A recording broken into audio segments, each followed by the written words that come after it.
오늘 하나님께서 우리에게 주신 말씀 같이 보겠습니다. 오늘은 베드로전서 3장에 있는 말씀을 같이 보도록 하겠습니다. 신약성경 베드로전서 3장 우리 8절부터 17절까지 있는 말씀을 같이 보도록 하겠습니다.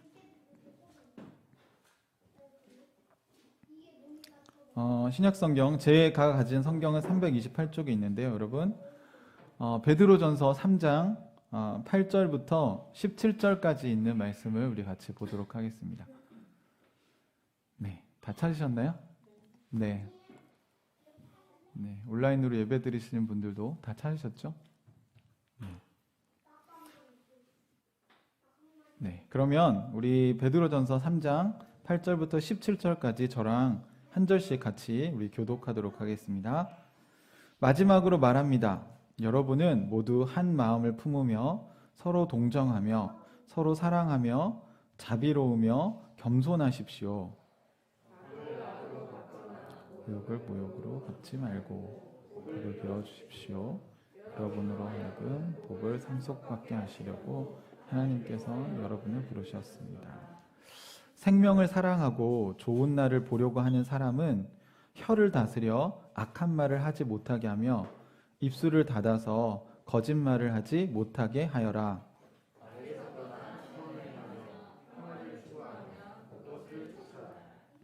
주님의 눈은 의인들을 굽어보시고 주님의 귀는 그들의 간구를 들으신다.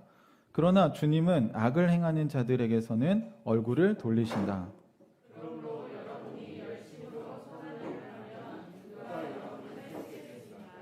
그러나 정의를 위하여 고난을 받으면 여러분은 복이 있습니다. 그들의 위협을 무서워하지 말며 흔들리지 마십시오.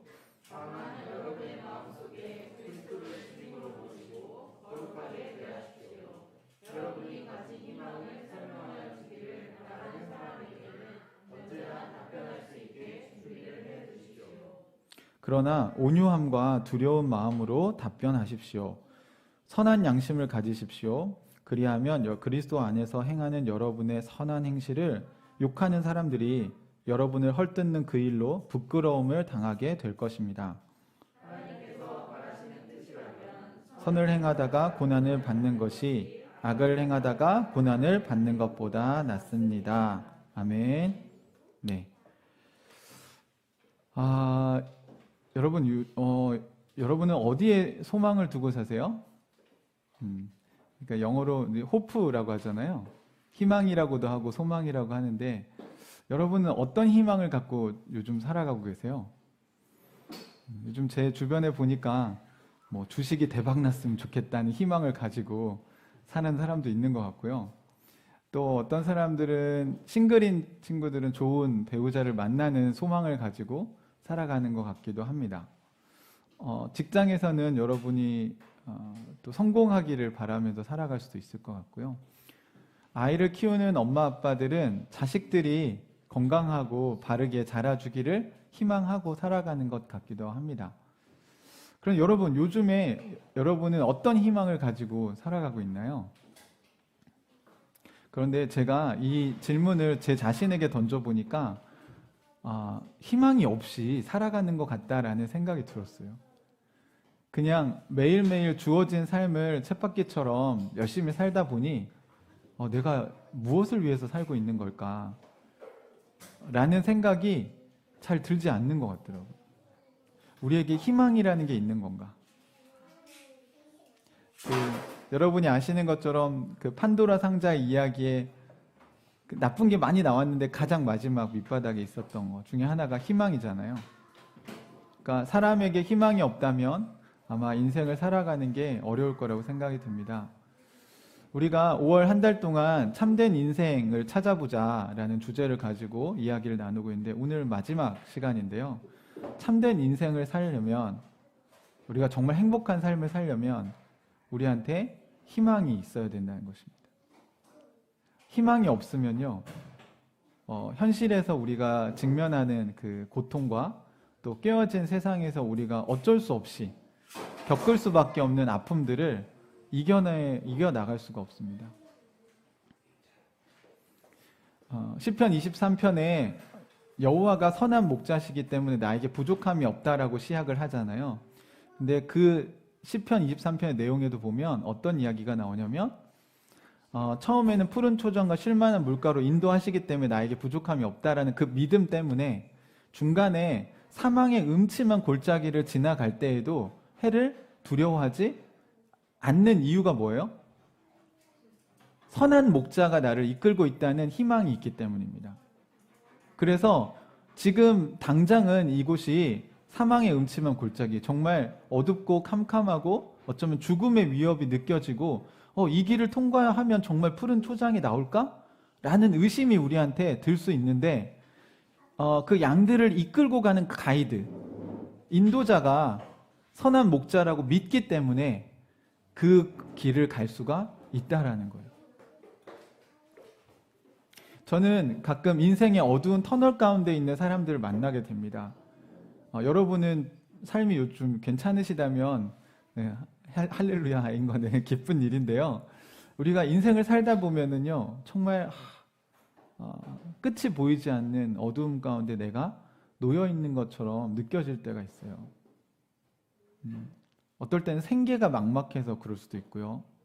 어떨 때는 그 자신이 주변에 있는 사람들과의 관계가 깨어지면서 그것 때문에 굉장히 깊이 절망하고 그 자신을 괴롭히는 사람들 때문에 굉장히 고통스럽게 살아가는 시절도 있습니다. 아마 학교 다니는 아이들이 만약 반 아이들로부터 그렇게 따돌림을 당한다거나 그렇다면 이 친구는 정말 졸업할 때까지 그걸 버티는 것 자체가 정말 힘든 일일 거예요. 그죠?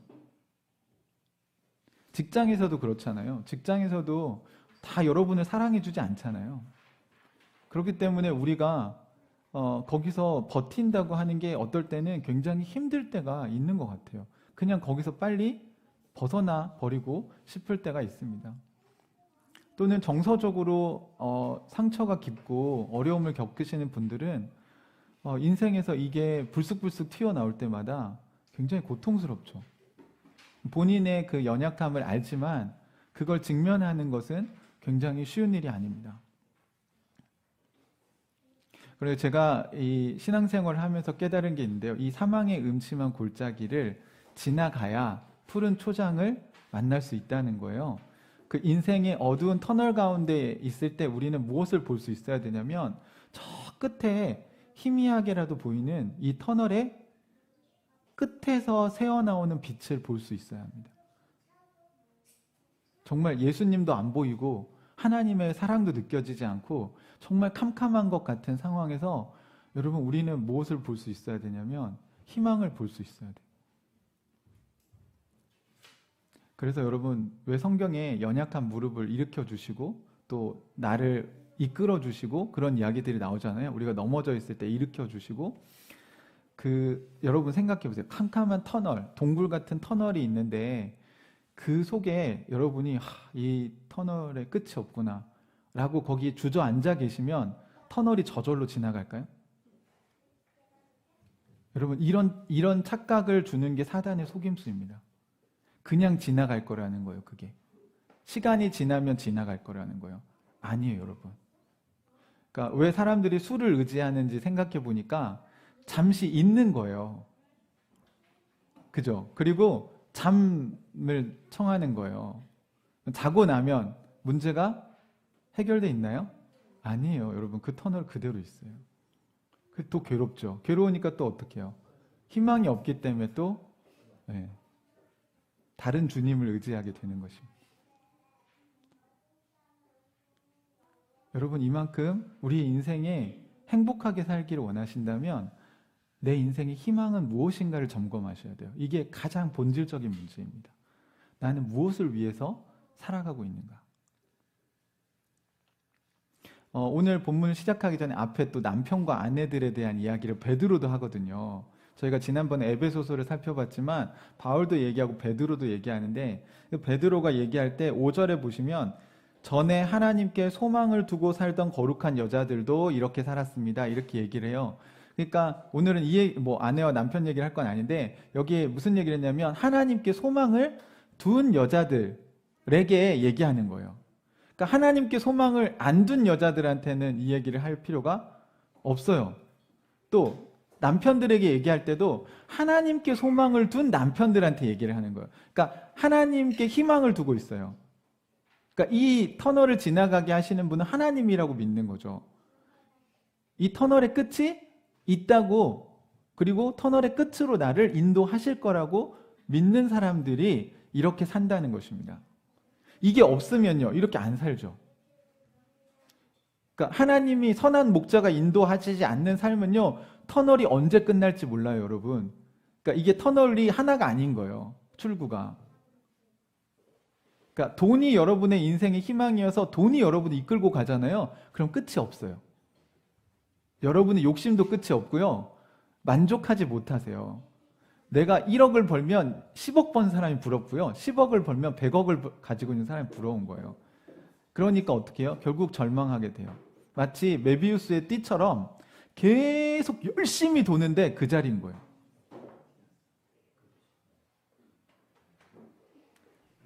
하지만 하나님의 인도를 받는 사람들은 하나님 예수 그리스도가 빛이시기 때문에 출구가 보이는 거예요. 지난주에 우리가 이 말씀 같이 나눴잖아요. 불을 켜면 길이 보이는 거죠. 그런데 불을 끄면 어디가 길인지 알 수가 없잖아요. 그러니까 여러분이 터널 속에 있다면 그 길을 잘 아는 가이드가 여러분을 인도해야 그 길의 끝을 통과할 수 있겠죠. 사람들은 또는 우리가 살아가는 인생을 정글에 비유하기도 합니다. 그 약육강식의 세계. 그래서 여러분이 조금만 약점을 보이면 여러분 주변에 있는 사람들이 어떻게 해요? 어떻게든 사기를 치고 어떻게든 속여서 이 사람을 무너뜨려, 이 사람 것을 빼앗아야 되겠다. 뭐 이런 세상에서 우리가 살고 있잖아요. 제가 우리 단톡방에 엊그저께 공유해 드렸는데, 제가 구입하지도 않은 어디 위디스 세탁기? 깜짝 놀라가지고 아침에 이게 뭐지? 하고 제가 구글에 검색을 안 해봤으면, 구글이 저를 빛으로 인도하지 않았다면 거기에 전화를 해서 하마터면 또 제 개인정보가 나갈 뻔했는데, 정말 저 같은 사람에게 뭘 뜯어먹을 게 있다고. 네. 그러니까 세상은 그런 거예요. 세상은 어떻게든 자기의 이익을 위해서 상대방을 쓰러뜨리고 넘어뜨리고 하는 거예요. 우리가 이런 정말 정글과 같은 약육강식의 세계에 살다 보니까 저희가 우리 하늘가족교회 성도들하고 이렇게 만나보면 그 상처가 되게 깊어요. 근데 그런 약육강식과 정글의 세계를 교회 밖에서만 경험한 게 아니라 교회 안에서도 경험을 한 거예요. 이러니 소망이 있을 수가 없는 거죠. 선한 목자인 줄 알았더니 아니야. 사꾼 목자야. 그러니까 사망의 음침한 골짜기로 들어갈 수가 없는 거예요.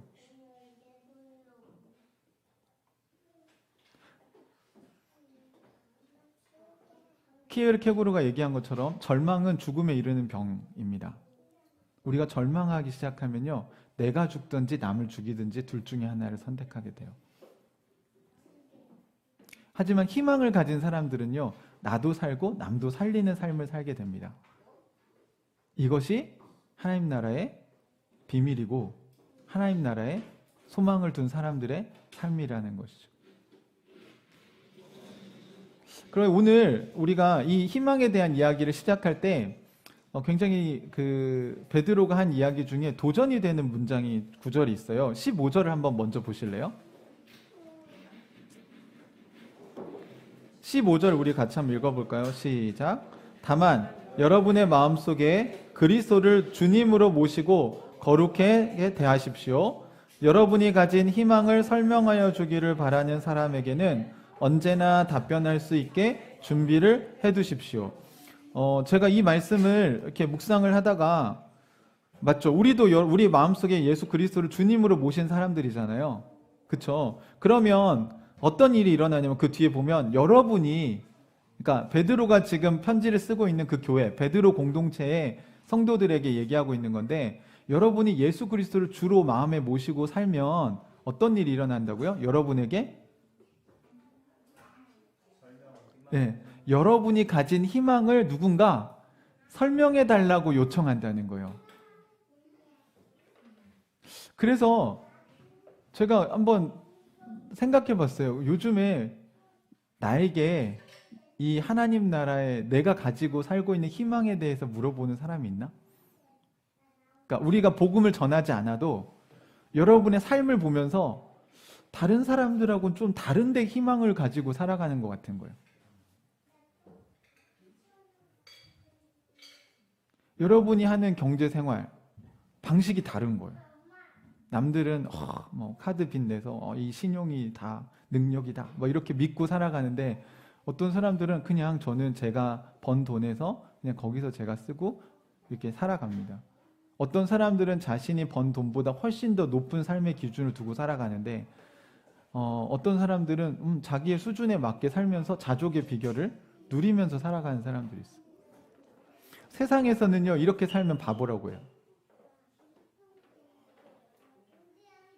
그리고 세상에 나가보면 다 자기 능력에 맞는지 맞지 않는지 전 잘 모르겠는데 정말 자기가 끌어쓸 수 있는 만큼 심지어 영혼까지 끌어다가 이렇게 돈 버는 일에 다 올인을 하고 있잖아요. 그건 뭡니까? 거기에 희망이 있기 때문이죠. 그거 엎어지면 어떻게 살려고 그러는 거지? 라는 생각은 안 하나 봐요. 실제로 통계, 여러분 우리가 과학적인 거 좋아하잖아요. 통계를 내보면 여러분 주식 투자했을 때 개미 투자자들 중에 성공하는 사람 몇 프로인 줄 아세요? 네. 만약에 1%다, 10%도 안 되거든요. 그러면 90%는 다 망하는 거거든요. 근데 왜 자기는 성공할 거라고 생각하죠? 네. 그러니까 우리는 이성적인 생각을 안 하는 것 같아요. 결혼을 하면 지금 50%의 우리나라 이혼율을 보이고 있는데 그러면 두 커플 중에 한 커플이 이혼한다는 얘기거든요. 그럼 나는 왜 안 할 거라고 생각하시죠? 어떤 믿음으로? 항상 사람들은요 자기는 예외일 거라고 생각해요. 그렇지 않아요, 여러분. 정말 냉정하게 생각해 보세요. 여러분 좋은 부모가 될 거라고 여러분 나는 우리 가족은 안 그럴 거야. 그게 저절로 되나요? 안 돼요, 여러분. 그런데 안타까운 건 교회 다니는 사람들도 교회 다니지 않는 사람들과 같이 살기 때문에 별로 이렇게 변별력이 없어요. 그러니까 안 물어봐요. 야, 넌 왜 교회 다니는 거야? 안 물어봐요. 하나님 믿어서 뭐가 좋은 거야? 안 물어봐요. 왜요? 교회 다니는 사람들이 세상 사람들을 부러워하며 살고 있거든요. 오히려 크리스찬들이 주식 투자 어떻게 하는 거야? 가서 배워야 되고 부동산 어떻게 하는 거야? 배워야 되고 그런 정보가 막 교회 안에서도 그런 걸 가진 사람들이 더 영향력이 있고 하나님 나라 얘기하고 우리가 선을 행하다 고난받아야 된다 뭐 이런 얘기하면 관심도 안 가져요. 지난주 우리 설교 듣고 이렇게 산말기 소그룹에서 나눔하는데 되게 웃겼던 얘기가 지난주에 그게 제일 공감됐다면서요. 물 밖에 나와서 파닥거리는 고기들이 서로 야 너희도 힘들지? 나도 힘들어. 그래서 물로 돌아가질 않고 계속 자기들끼리 너무 뜨거워 막 따가워 막 이렇게 하면서 인생은 이런 거야. 고통을 즐기면서 막 사는 마치 무슨 고통을 즐기는 사람들처럼 그렇게 살고 있는데 또 늪에 빠져 있는 사람들이 한 200명이 늪에 빠져서 호적되면서 교회 안에 늪에서 나온 사람들이 제가 교회 공동체다 이렇게 말씀을 드렸는데 웅덩이에 늪에서 빠져가는 사람들이 더 많은 거예요, 교회 안에. 그래서 이걸 구해주려고 손 내밀는 사람들이 다 같이 들어가는 거예요. 한 10명은 이제 밖에 나와 있는데 한 200명이 안에 들어가 있는 거예요.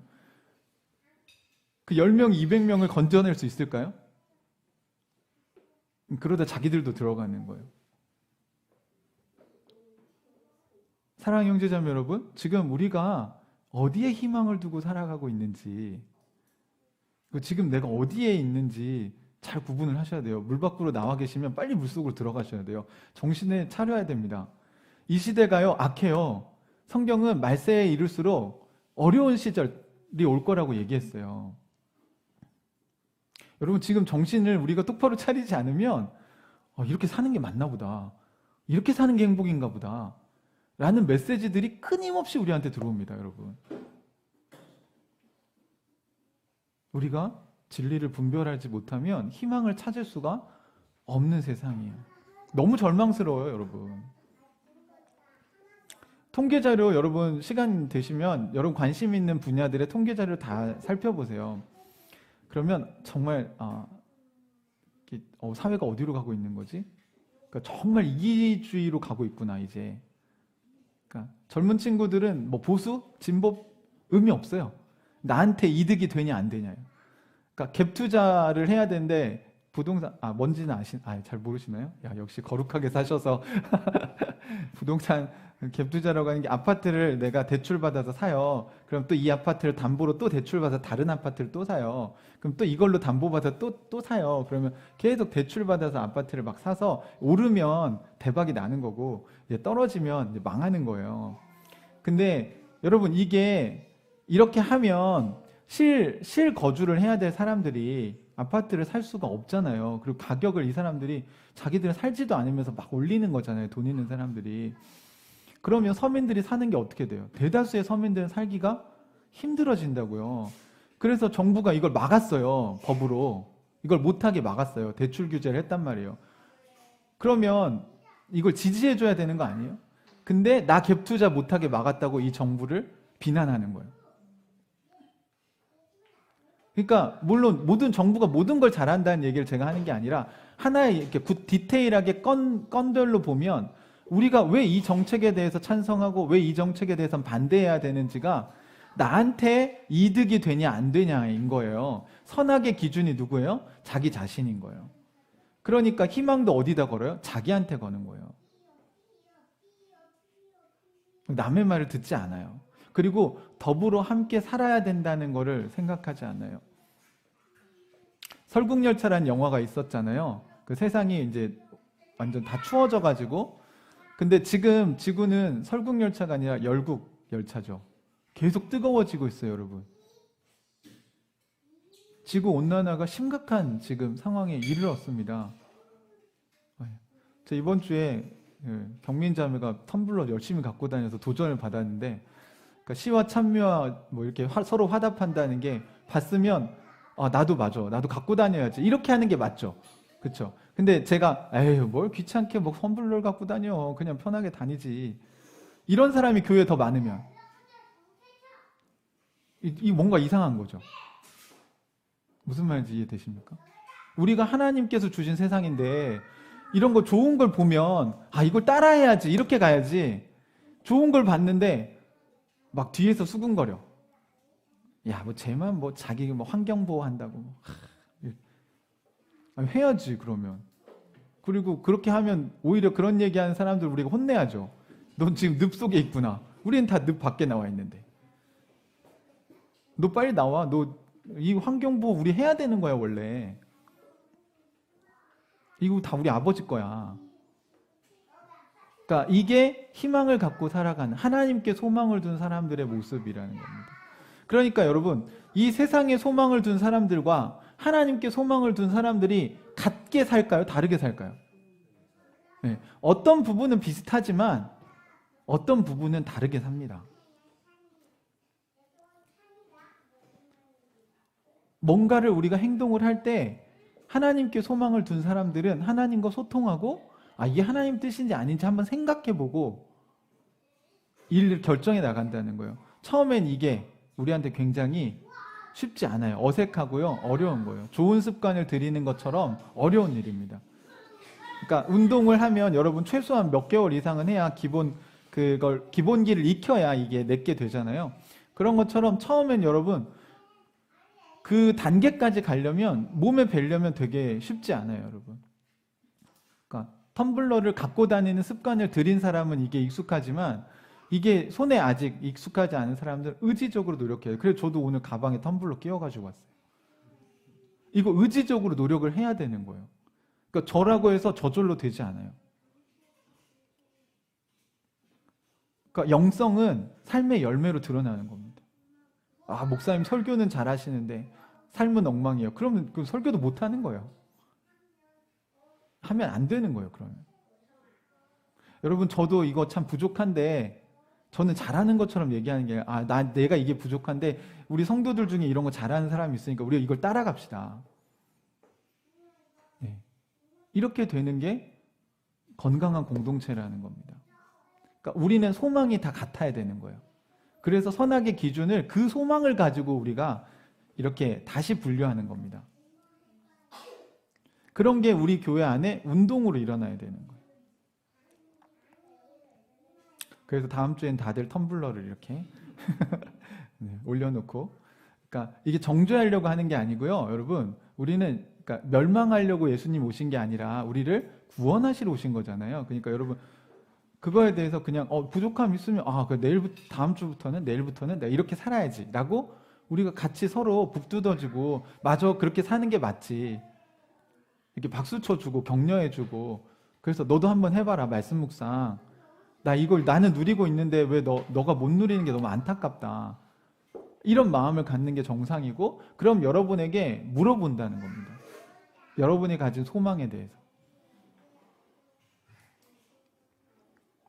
그러면 이런 소망을 가지고 살려면 어떻게 살아야 되는지 바울이 이제 베드로가 이야기를 하고 있는 거예요. 첫 번째는 8절에 보시면 마지막으로 말합니다, 이렇게 나왔는데, 이게 finally라고도 볼 수 있고 to sum up이라고도 NASB는 번역을 했는데, 이제 이거 약간 종합한 것 같은 느낌이에요. 자, 이제 다시 정리해 봅시다. 그러면 뭐라고 얘기했냐면, 여러분 8절 그 뒤에 한번 여러분은부터 한번 읽어보실래요? 시작. 여러분은 모두 한 마음을 품으며 서로 동정하며 서로 사랑하며 자비로우며 겸손하십시오. 그러면 여러분, 이 편지를 쓸 때, 자, 마지막으로 한 번 더 말합니다. 그리고 결론적으로 제가 요약해 드릴게요 하면, 지금 이 8절이 요약되어 있는 구절입니다. 그러니까 여기 뭐냐면 all of you, 여러분 모두는 어떻게 살아야 된다고요? 첫 번째, 한 마음을 품으며, 두 번째, 서로 동정하며, 세 번째, 서로 사랑하며, 네 번째, 자비로우며, 다섯 번째, 겸손하십시오. 요 5가지를 하는 게 하나님께 소망을 둔 사람들이라는 겁니다. 이거 하나하나 설명하려면 오늘 또 강의 5번 해야 되거든요. 근데 여러분, 여기서 제가 그냥 간단하게 일단 한 마음을 품으라는 영어 단어가요, 하모니어스예요. 그러니까 하모니를 이루라는 겁니다. 그러니까 교회라고 하는 곳은 어떤 곳이에요? 하모니를 이루는 거예요. 누구 때문에? 네, 하나님 때문에 하모니를 이루는 거예요. 그러니까 다른 기준으로 자꾸 얘기하시면 안 돼요. 그러니까 성경에서 뭐라고 얘기하는지를 얘기하지, 그리고 하나님의 뜻을, 성경 구절들을 얘기하실 때는 어떤 맥락에서, 어떤 상황에서 그 메시지가 주어졌는지를 보고 얘기하셔야 돼요. 제가 늘 여러분에게 말씀드리잖아요. 여름에는 여러분, 우리가 반팔을 입는 게 맞죠. 그쵸? 근데 12월 달에 쓴 일기를 보고, 모피 코트를 입었더니 너무 따뜻하고 좋아, 역시 명품이 짱이야, 뭐 이렇게 써 있으면, 그럼 다 같이 우리가 여름에도 모피 코트를 입어야 됩니까? 패딩 입어야 되나요? 패딩이 제일 비싸잖아, 여름 반팔 티셔츠보다. 비싼 게 기준이면 그거 입어야지. 근데 여러분, 여름에는 반팔을 입는 게 우리에게 행복한 거죠. 비싼 걸 입는 게 중요한 게 아니라 계절에 맞게 옷을 입어야 행복한 거예요. 이해되시나요? 그러니까 여러분, 성경을 보실 때도 이게 어떤 상황에서 메시지가 주어졌는지를 보는 훈련을 반드시 하셔야 됩니다. 그래야만 우리 교회의 상황을 먼저 아셔야 돼요. 교회에 관심이 없으면 상황을 알 수가 없어요. 그러니까 교회의 상황을 알아야 교회에 맞는 메시지를 적용할 수가 있는 겁니다. 근데 교회에 관심이 없으면 공동체가 지금 어떤 상황인지를 몰라요. 그러니까 아무 메시지나 막 얘기를 하는 거예요. 왜 우리 교회는 이거 안 합니까? 왜 이거 안 합니까? 왜 이렇게 하십니까? 이렇게 하는데, 우리 교회 공동체의 상황을 알아야 거기에 적절한 메시지를 주죠. 이번 주에 저희 부모님이나 장모님이랑 다 그 코로나19 예방접종 하셨는데, 그러니까 그분들한테 왜 일하러 안 나가시냐 이렇게 얘기할 수 없죠. 평상시에 정말 성실하신 분들인데 주사를 맞았으니까 몸이 쉬어져야 되잖아요. 그죠? 젊은 사람들도 다, 제가 이 주변에 보니까 다 타이레놀 준비하고 다 쉬더라고요. 그러면 그게 상황에 맞잖아요. 그쵸? 그 상황에선 쉬어야 되는 게 맞는 거죠. 근데 그 사람을 막 열라고 하는데 막 왜 일하러 안 나가냐고 사장님이 막 불러내고 그러면 되나요? 그게 고통의 시작인 거잖아요. 그러니까 이 세상이 그렇다는 거예요. 하나님이 말씀하신 것들에 대해서 한 마음으로 가지 않아요. 이 세상은 하모니를 추구하는 게 아니라 자기 이익만 추구해요. 그러니까 나만 잘 살면 되는 거예요. 네. 그러니까 여러분 주식 투자도 이제 투기로 가면 안 되잖아요. 근데 이게 다 합치면 화폐가 다 이게 제로섬 아닙니까? 그러면 여러분이 돈을 따셨으면 누군가 돈을 잃었다는 건데 맞죠? 네.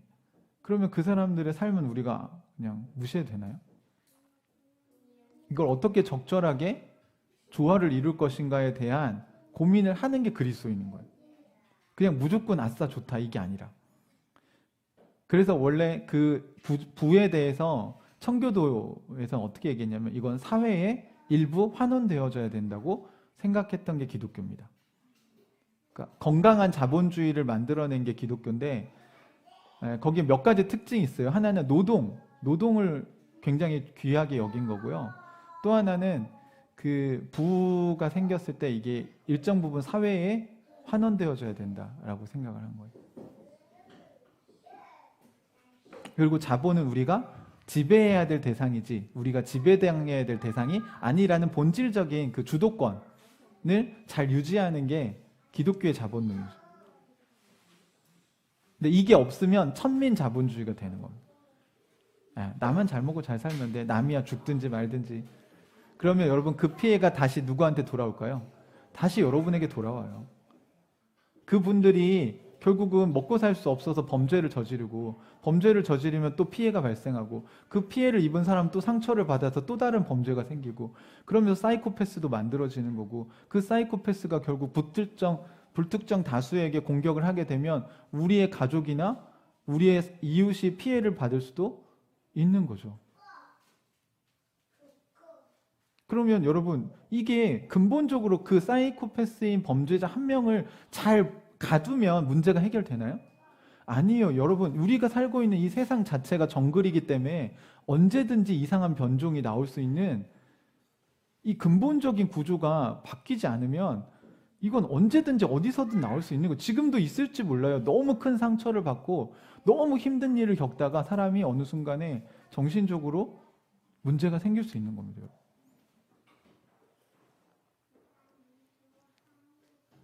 여러분 우리 여기까지 생각을 잘 안 하고 살잖아요.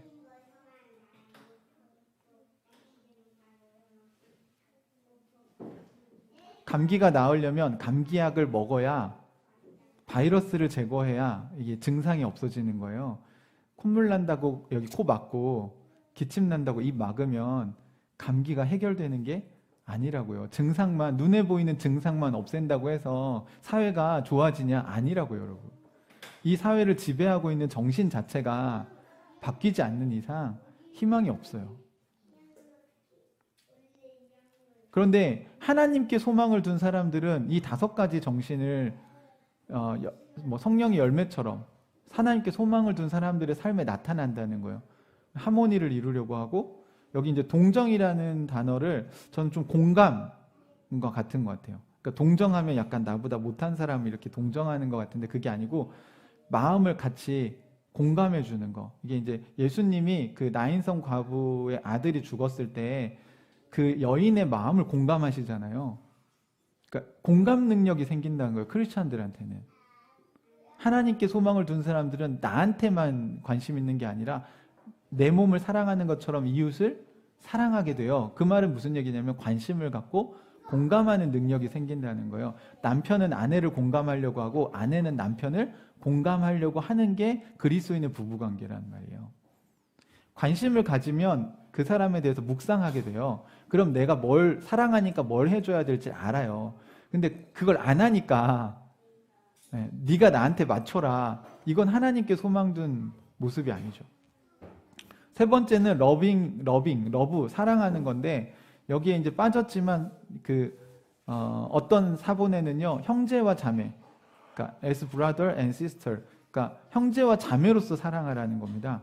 그러면 여러분 이렇게 좋은 가정입니다. 예, 또 깨어진 가정을 생각하지 마시고 이게 좋은 가정에서 형제 자매들이 어떻게 우애 있게 지내나요? 그걸 생각하셔야 돼요. 내 동생이야, 우리 형이야, 또는 우리 누나야, 내 여동생이야. 그럼 어떻게 하세요? 우리 언니야. 여러분 뭐 나눌 때 막 아까워하시지 않지 않아요? 그러니까 교회가 하나님의 가족이에요. 우리 교회 하늘가족교회라고 이렇게 이름까지 가족이라고 붙여놨는데 여러분 가족이 된다는 건요. 아까도 우리 아까 지난주 묵상 나눔 말씀 그 마음으로 드린 예배에도 썼지만 돈과 에너지와 이런 시간과 자기 스케줄이 희생당하지 않고는 가족이 될 수가 없어요. 여러분 가족 모임, 가족 여행 가실 때 다 같이 돈 내고 다 같이 시간 맞추고 다 같이 헌신해서 가지 않아요? 그리고 조카들 오면 이모들이 봐주기도 하고 그렇게 하지 않아요? 그걸 뭐 생색내시나요? 아, 내가 좀 봐줄 테니까 돈 좀 줘. 양육비 좀 줘. 뭐 이렇게 하시나요? 그렇지 않죠. 그러니까 그냥 서로 사랑한다는 게 그런 거예요. 그러니까 한 사람은 섬기고 그냥 괜찮아 내가 제 조카들인데 내가 돌볼게.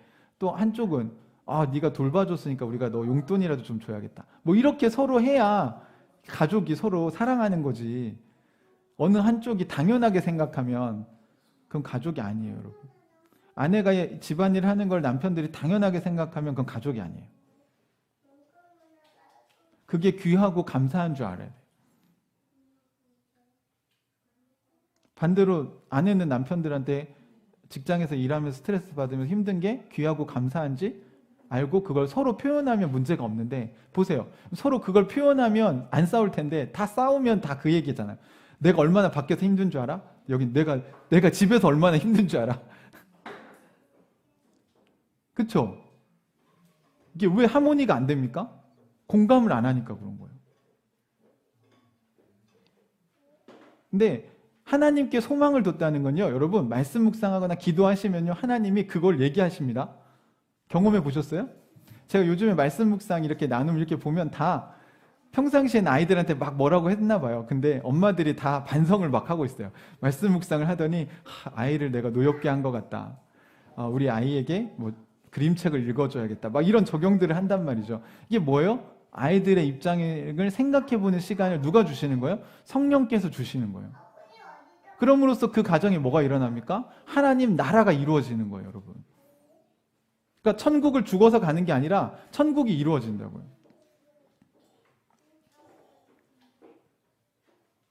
네, 이렇게 하면 또 다 이런 식으로 여러분 여기 있는 이슈들이 그러니까 그 다음 단어가 자비가 컴패션이에요.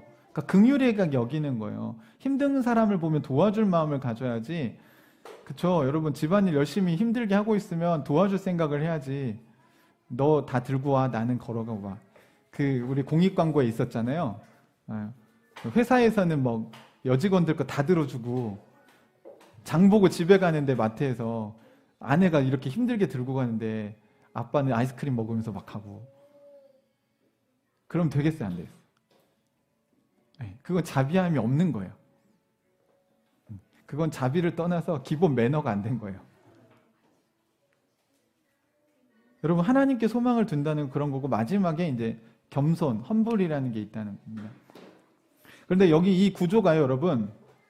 자, 이런 하모니를 이루고 공감하고 사랑하고 그다음에 긍휼함을 가지고 또 겸손히 사는데 그게 뭐냐면 그걸 이렇게 추상적으로 얘기하고 성경은 끝내지 않아요.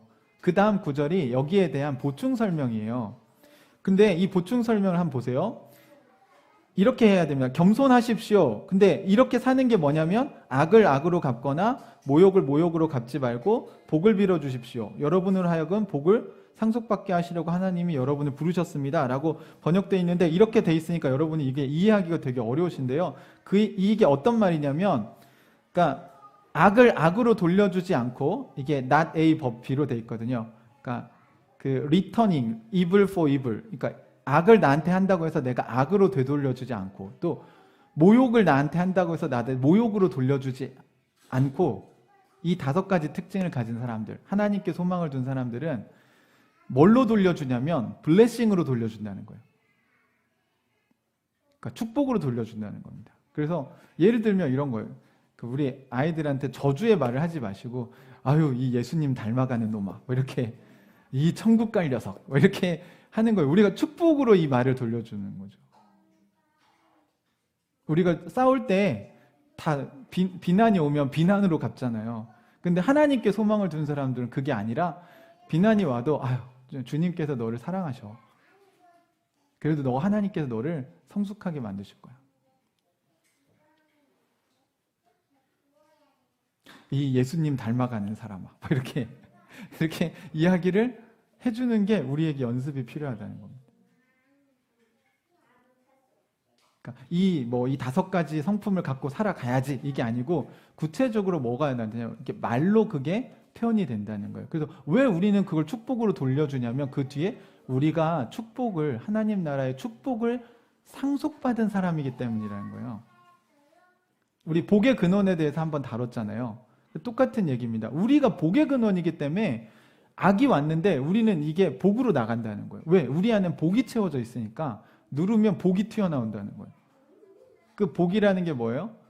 막 만사형통이 아니라 blessing, 그러니까 축복하는 말이 나온다는 겁니다. 그렇게 보셔야 보세요. 그렇게 보셔야 10절부터 시편 34편을 왜 인용을 했는지 이해가 되세요.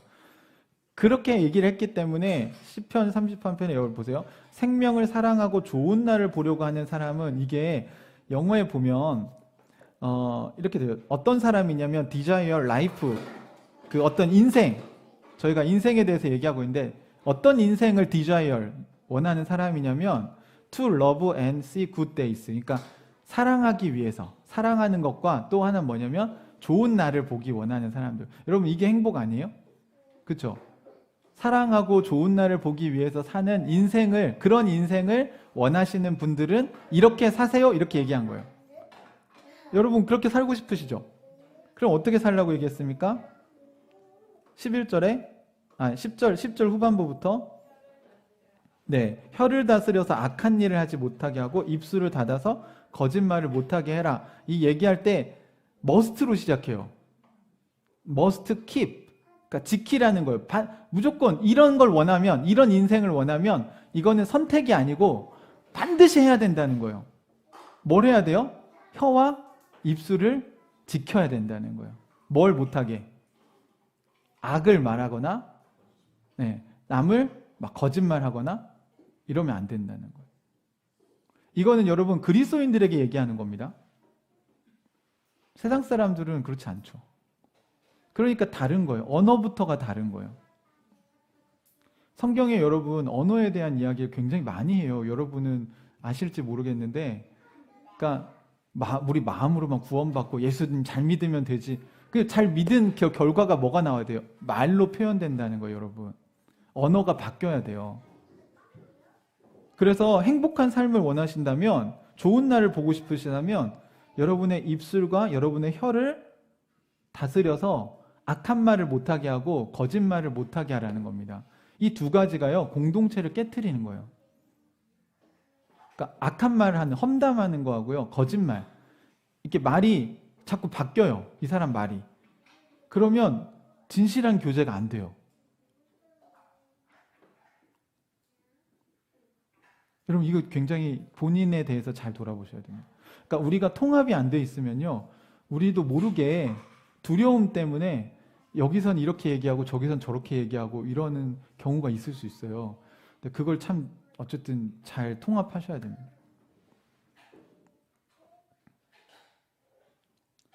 그리고 악에서 떠나 선을 행하며 평화를 추구하며 그것을 쫓아라 이렇게 얘기했잖아요.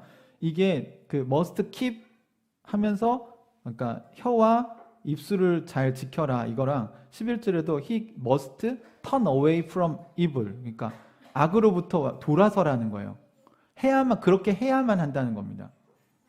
그리고 do good, 선한 일을 행한다는 거예요.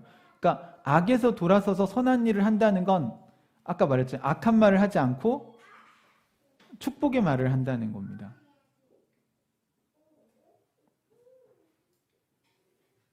왜 우리가 그렇게, 그리고 must seek peace and pursue it 이렇게 하는데, 이게 그러니까 뭘 또 추구하냐면 평화를 추구하고 그것을 평화를 찾고 평화를 추구하는 사람이라는 거예요. 그러니까 여러분, 선한 말을 하면요, 그러니까 평화를 만들 수 있죠. 그러니까 이것이 우리가 살아가는, 우리가 그 하나님께 소망을 둔 사람들의 삶이라고 이야기하는 겁니다. 왜 이렇게 살 수 있냐? 하나님께서, 그 뒤에 얘기는 그거예요. 하나님께서 악인들에게는 어떻게 하세요? 악인들은 하나님이 심판을 하시고, 의인들은 하나님이 그거에 대해서 보상을 하신다는 거예요. 그래서 주님이 의인들은 이렇게 보고 계시는 거예요. 눈으로 보고 계시고 귀로 들으시고 악을 행하는 자들에게서 얼굴을 돌리신다고 얘기했잖아요. 그러니까 여러분, 세상에서 우리가 볼 때는 이 관점이 아니면 세상에서 악을 행하면서 성공하는 사람들 얼마나 많아요. 그렇죠? 그리고 우리 그것 때문에 희망을 갖기 어려울 경우도 있잖아요. 근데 눈을 열어서 보라는 거예요. 여러분, 빛이 들어오면 아니구나, 그 내버려 두신 거구나, 하나님이. 저 친구들이 저렇게 잘 나가는 것 같지만 하나님이 그냥 방치해 두신 거예요. 그게 더 무서운 겁니다, 여러분. 그들은 회개할 기회가 거의 없을걸요? 물론 그들도 복음 전해봤자 안 듣겠지만, 듣겠어요? 주식으로 대박이 났는데 교회 나가야 된다 이런 게 들어오겠습니까? 인생에 대한 고민을 하겠어요? 안 하겠죠.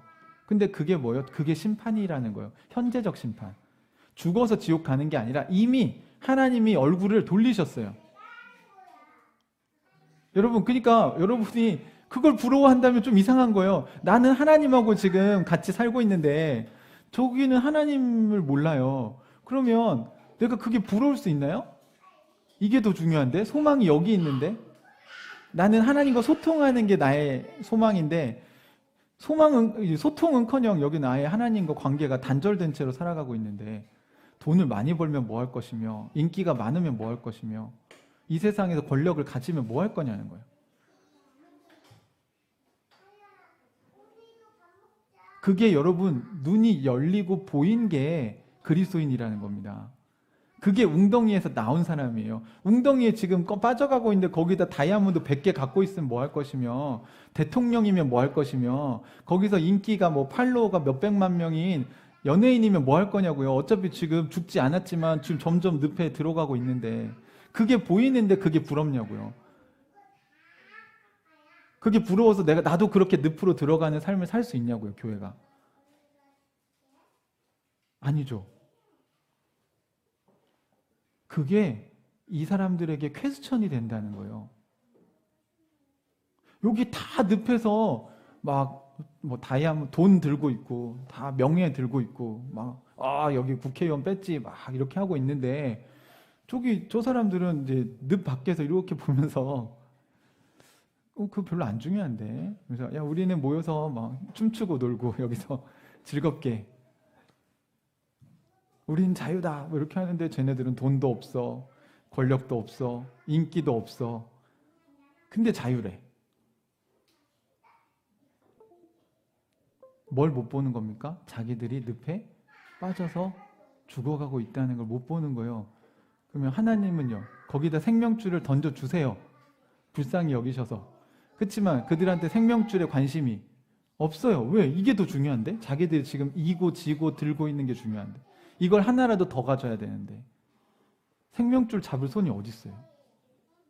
여기는 돈다발 들고 있고, 여기는 명예 들고 있는데, 아마 입으로 하시죠. 입으로는 뭐 할 것 같으세요? 딴 거, 쾌락을 쫓든지, 또 딴 거 하죠. 네. 손이 10개 있으면 10개 다 뭔가를 주려고 할걸요? 근데 예수 그리스도는 쥐지 않는다는 거예요.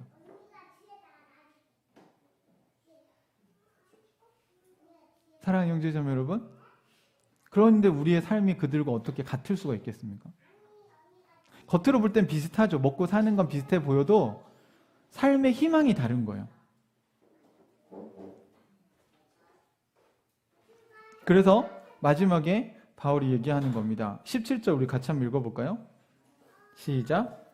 하나님께서 바라시는 뜻이라면 선을 행하다가 고난을 받는 것이 악을 행하다가 고난을 받는 것보다 낫습니다. 그러니까 인생의 고난은 똑같이 있는데 어떤 사람들은 하나님하고 상관없이 사는 거예요. 그러다가 고난을 막 받아요. 그런데 우리는 하나님 나라를 위해 사는데 고난은 여전히 우리에게도 있다는 겁니다. 그 고난 중에 앞에 어떤 얘기를 이제 했냐면 13절에 여러분이 열심으로 선한 일을 하면 누가 여러분을 해치겠습니까? 그러나 정의를 위하여 고난을 받으면 여러분은 복이 있습니다. 이렇게 얘기했는데 제가 볼 때 이 번역은 이렇게 하기보단 여러분이 열심으로 선한 일을 하고 있는데 여러분을 해치려고 하는 사람들은 누구입니까? 하지만 우리는 정의를 위하여 고난받는 우리는 복이 있습니다. 여러분이 선한 일을 하려고 할 때요. 여러분을 괴롭히는 사람들이 있다고요, 없다고요? 있다고 여기 있다고 얘기했잖아요. 왜 하나님을 따라 살면 해치는 사람이 없을 거라고 생각하세요? 여러분 진리를 따라 살려고 해도 제 주변에도 저를 이해 못하는 사람도 되게 많아요. 해치려는 사람도 있어요, 진짜. 등에 칼 꽂고 나가는 사람도 있어요. 그러니까 그런 일이 우리에게 없지 않다는 겁니다. 여러분 직장 생활 하시거나 아니면 가정 생활 하실 때도 이런 일이 우리에게 없을 수 없어요. 그리고 여러분 선을 행하는 게 그렇게 안 하더라도 여러분 아이들을 선하게 여러분 키우시려고 할 때 아이들이 잘 따라줘요? 네, 애들은 아직 분별력도 없고요. 이기적이에요. 자기 중심성이 강해요, 아주. 그래서 여러분의 뜻을 잘 안 따라줄걸요? 네, 그러면 다 큰 어른은 따라주냐? 남편과 아내를 생각해 보세요. 잘 따라주나요? 연애할 땐 잘 따라주나요? 그러니까 봐요. 우리가 선을 행하면 그게 존중받을 것 같은데 실제로는 우리가 선을 행하는데 우리를 무시하는 사람도 되게 많다고요. 그걸 알아봐주고 너무 귀하다 이렇게 하는 게 아니라 그냥 뭐 저거 당연한 거지. 목사니까 저렇게 해야지. 이렇게 하는 사람 되게 많다고요. 제가 정말 신경질 나서 나 목사 타이틀 떼고 그냥 성도로 살래. 내가 성도로서 이렇게 살았으면 사람들이 다 박수 쳤을 거예요. 말씀 묵상은 저는 그리스도인이니까 하는 건데 사람들은 다 목사니까 한다고 생각을 해요. 정말 우리나라 한국교회에 이 타이틀이 주는 이 잘못된 왜곡이 심각해요. 저는 그냥 여러분한테 영적인 그냥 선배 정도였으면 좋겠어요. 그냥 교회 선배. 그러니까 사적인 자리에서 그냥 형이라고 저가 부르라고 하잖아요. 근데 여러분 잘 안 드시죠? 네. 교회에서 여러분에게 익숙해진 그 문화라고 하는 게 위조된 각인이 있단 말이에요. 여러분 그 책 꼭 읽으십시오. 위조된 각인. 김영구 목사님 최근에 쓰신 책인데 교회 안에 이 각인된 게 너무 강해가지고 진리를 아무리 얘기를 해줘도 여러분 성경을 읽어도요 각인이 되시니까 성경이 제대로 이해를 못하는 거예요. 그러니까 어려운 책인 거예요. 반대로 선입견이 없는 찾는 이들 있잖아요. 그 사람들한테 얘기하면 성경을 정말 잘 이해해요. 그냥 있는 그대로 얘기하니까 그래 그냥 그 있는 그대로 봐라. 여러분 소설책 읽으실 때 선입견을 갖고 읽지 않으시잖아요. 그쵸? 예를 들면 베르나르 베르베르 개미를 읽는데 개미는 인간을 상징하고 뭘 상징하고 이렇게 해서 읽으시나요? 그냥 일단 그 내용을 쭉 읽으시고 작가는 이런 생각을 여기에 담았나 보다 이렇게 생각을 하시지 읽으면서 하나하나 이걸 알레고리적으로 해석을 하진 않거든요. 그리고 누가 소설책 읽을 때 쭉 읽지 일주일에 3절씩 읽습니까? 우리 지금처럼 8절부터 17절 이렇게 일주일에 이렇게 읽는 책이 어디 있어요? 베드로 전서를 다 읽어야지. 그냥 읽으면 제가 왜 이런 얘기를 지금 여기서만 한 게 아니에요. 베드로가 앞에서도 했고 뒤에서도 한단 말이에요. 선을 위해서 고난받는 얘기를 계속 한단 말이에요. 왜? 베드로 공동체가 그리스도인으로 살려고 하니까 고난이 계속 오니까. 우리는 선을 행하는 희망을 갖고 사는 거니까 그 고난을 이길 수가 있다는 겁니다, 여러분. 힘들어도 왜 우리가 이 길을 갑니까? 하나님께서 우리를 선하게 인도하실 거라고 믿기 때문에 그렇게 사는 거예요. 제가 우리 하늘가족 교회 공동체를 시작하면서 공동체에 대한 그런 너무 많은 상처들 입으셔서 그랬는지 공동체에 대한 희망이 없는 분들이 되게 많더라고요. 여러분, 근데 저는 지금 이제 가족이 되어가고 있는 걸 조금씩 느끼고 있습니다. 하루아침에 안 돼요, 여러분. 제가 가족이 된다고 해서 되는 게 아니에요. 저도 은유를 아무한테나 맡길 수는 없어요, 여러분. 검증을 해야지. 그렇지 않아요? 검증을 안 하고 맡기면 큰일 나죠, 여러분. 결혼하실 때 검증하셔야 돼요. 그 어떤 남자인지 어떤 여자인지 알고 결혼하셔야지. 아무하고나 어떻게 결혼합니까? 근데 그게 확인이 됐으니까, 교제를 하면서 그걸 확인을 했으니까 언약식을 하는 거죠. 맞죠? 마찬가지예요, 여러분. 우리 공동체도 같은 소망을 갖고 살아가고 있는지 같이 살아보면 알아요. 아, 이 사람은 돈이 희망이네. 교회 나오고 있지만. 이 사람은 주님, 하나님께 소망을 둔 게 아니네. 그러면 언약식을 제가 맺을까요? 안 맺을까요? 안 맺죠. 어떻게 맺어요? 큰일 나죠. 그러면 이혼할 게 불보듯 뻔한데, 이 사람은 돈을 추구하는 사람이고 나는 하나님을 추구하는 사람인데, 그러면 매사에 이게 부딪힐 거 아니에요. 무슨 말인지 이해되시죠? 그러니까 사실은 가족이 된다는 건요, 소망이 같아야 돼요. 같은 희망을 노래해야 합니다. 아까 우리 찬양을 부를 때도 지금은 엘리야 때처럼 막 쭉 하잖아요. 보라 주님 구름 타시고 나팔 불 때 다시 오시리. 믿으십니까? 다시 오실 거라고 믿으니까 여기다가 이제 영어 형제 이렇게 해가지고 마라나타 막 하는 거고, 그걸 안 믿으면 이거 뭐하러 하냐고요, 이거를. 쓸데없는 짓이지. 안 믿는 사람들이 볼 땐 쓸데없는 짓이죠. 차라리 여기다 용이나 호랑이를 하지. 종려나무 가지가 무슨 의미가 있어요, 이게. 근데 우리한테는요, 너무 은혜가 되는 거. 야, 쟤는 나랑 같은 소망을 갖고 있구나. 마지막 날에 예수님 다시 오실 때 마라나타 주 예수여 어서 오시옵소서. 이게 요한계시록의 메시지거든요. 우리는 그 소망을 가지고 살아가는 사람들이라는 겁니다. 이게 확신이 있으면 여러분에게 소망을 물어보는 사람들에게 여기 보면 온유함과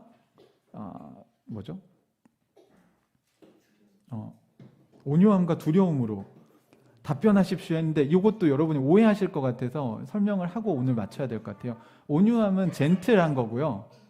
두려움이 리스펙트입니다. 그러니까 번역을 제가 볼 때 이렇게 하면 안 되고, 찾는 이들을 존중하는 마음으로 전해야 된다는 거예요. 그러니까 무시하거나 비인격적으로 얘기하면 안 돼요.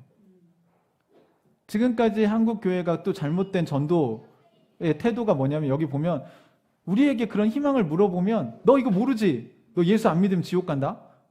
이게 온유함과 두려움으로 한 게 아니라 존중하는 마음으로 한 게 아니고, 무시하거나 너는 저주받은 진노의 자식들, 악마의 자식들 막 이런 느낌으로 복음을 전하는 게 많았던 것 같아요.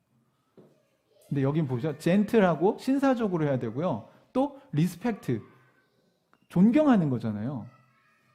우리는 찾는 이들에 대해서 존중히 여기는 마음이 있어야 됩니다. 예수님만 모를 뿐이지 그들도 인격체예요. 우리는 인격적으로 매너 있게 그들과 같이 고민하고 생각해야지, 그들의 질문에 대해서 너 하나님 몰라서 그래, 믿으면 다 해결돼, 이게 아니에요. 그러면 안 돼요. 그 존중해, 리스펙트 하는 게 아니잖아요. 여러분에게 그런 질문들, 궁금한 걸 물어오면 온유한 태도로 하시고 매너 있게 하시고, 그리고 인격적으로 얘기하십시오. 같이 고민해보자. 여러분이 잘 모르시면 진정성 있게 얘기하세요. 나도 이거 잘 모르겠는데 한번 찾아봐야 되겠다. 여러분, 저도 다 몰라요. 저도 모르면 누가 얘기해주면 너무 좋잖아요. 싸우려고 물어본 게 아니잖아요. 궁금해서 물어본 건데, 그럼 나 한번 찾아볼게. 그거 내가 한번 조사해봤더니 너 때문에 나도 알게 됐다. 이러면 되잖아요. 기독교가 진리라는 확신이 있으면 그 정도 여유는 가지셔야죠. 내가 모를 뿐이지, 여러분이 변론에서 진다고 기독교가 무너집니까? 그렇지 않아요. 그리고 그 변론에서 이긴다고 그 사람 예수 믿습니까? 그것도 아니에요. 그러니까 싸우지 마세요, 제발. 너도 진리를 찾고 있고 나도 진리를 찾고 있고, 인생이라고 하는 게 어떤 게 진짜 행복한 건가? 너는 어디에 희망을 두고 살고 있니? 난 여기에 희망을 두고 살고 있는데. 그럼 네가 희망을 둔 것과 내가 희망을 둔 거에 대해서 서로 한번 대화해보자. 그럴 때 예의를 갖추고 토론을 할 때도요. 예의를 갖추고 서로를 존중하면서 하셔야죠. 우리나라 국회의원들 같이 서로 존중하지 않고 토론을 하니까 다 자기 얘기만 하잖아요. 자료도 자기가 갖고 온 것만 얘기해요.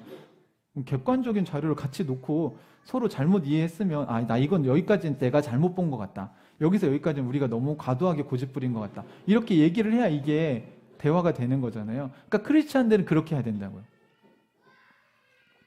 무례한 기독교는 기독교가 아닙니다.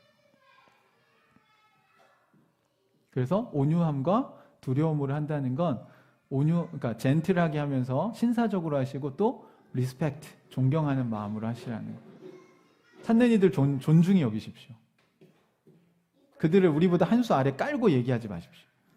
그들에게도 우리가 배워야 될 점이 있을 수 있습니다. 사랑하는 형제자매 여러분 우리가 두고 있는 소망이 이런 거예요. 되게 좋지 않습니까? 되게 고상하지 않아요? 되게 멋있지 않아요? 이렇게 살면 진짜 여러분의 삶이 천국이 되지 않겠어요? 우리가 사는 공동체가 천국이 되지 않겠습니까? 혼자 아등바등 여러분이 모든 짐을 다 짊어지시고 사시겠다면 제가 말릴 수는 없는데 살아보셨다면 그게 해결책이 아니라는 건 이미 아실 거예요. 최소 제가 보니까 30년은 사셨는데 혼자 해결 못해요, 여러분. 혼자 감당 못합니다. 공동체가 없으면 같은 소망을 가진 공동체가 있어야 돼요. 그래서 서로 소망을 확인해야 돼요. 그리고 서로 그걸 확인할 때에도 온유함과 서로 존중하는 마음으로 대화를 우리가 하면서 알아가야 하는 것입니다. 이런 소망을 가지고 여러분이 진짜 참된 인생을 사는 분들이 되시기를 주님의 이름으로 축복합니다. 같이 기도하겠습니다. 사랑하는 형제자매 여러분 어디에 소망을 두고 살고 계신가요? 그리고 여러분은 그 하나님께 소망을 둔 사람들의 모습이 여러분의 성품에 여러분이 그런 것들 추구하고 계신가요? 하모니를 추구하고 또 공감하는 마음, 사랑하려는 마음, 또는 긍휼한 마음, 또 겸손한 마음. 사람들이 여러분에게 악으로 행할 때 여러분도 악으로 나가시나요? 아니면 여러분은 블레싱, 축복하는 말로 그들에게 되돌려주고 계신가요? 우리는 복의 근원이라는 소망을 가지고 살아가고 있나요? 여러분 선을 행하다가 고난받으실 수 있다는 사실을 알고 계십니까? 그거 잘 살고 계신 거예요. 여러분 우리 여기에 같이 선을 행하다가 마지막까지 인생을 함께할 동지들이 여기 있습니다. 같은 소망을 가지고 함께 격려하며 여러분 가실 준비가 되셨습니까? 우리 오늘 주님께서 여러분에게 주신 메시지를 가지고 우리 기도하는 시간 갖겠습니다. 우리 같이 기도하겠습니다.